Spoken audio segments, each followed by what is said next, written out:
سب سے محبوب قربانی ہے جو سرکار دو عالم علیہ السلام نے بڑی کثرت کے ساتھ کی ہے، وہ مینڈے، خصی مینڈے، چتکبرے مینڈے اور سینگ والے مینڈے جو ہیں، یہ سرکار دو عالم علیہ السلام نے بہت پسند فرمائے۔ حضرت انس بن مالک رضی اللہ تعالیٰ عنہ روایت کرتے ہیں، سنن الترمذی کی کتاب الاضاحی ہے کہ نبی کریم علیہ السلام نے 2 سینگ والے چتکبرے مینڈے حضور نبی کریم علیہ السلام نے ذبحہما بیدہ، اپنے دست مبارک سے حضور نے ذبح فرمایا۔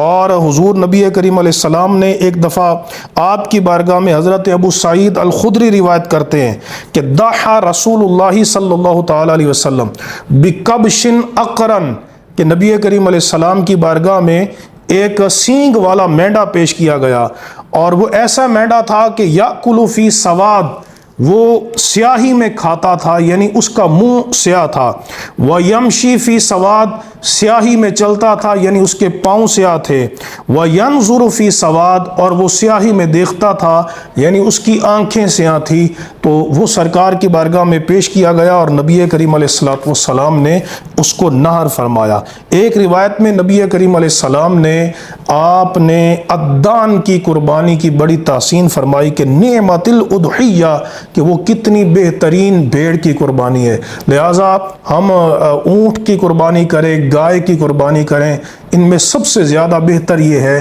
کہ اگر بندے کے پاس وسعت ہو تو وہ مینڈے کی قربانی کرے۔ اللہ تبارک و تعالی ہمیں محبوب کریم علیہ السلام کی سنت کے مطابق قربانی کرنے کی توفیق عطا فرمائے۔ وآخر دعوانا ان الحمد للہ رب العالمین۔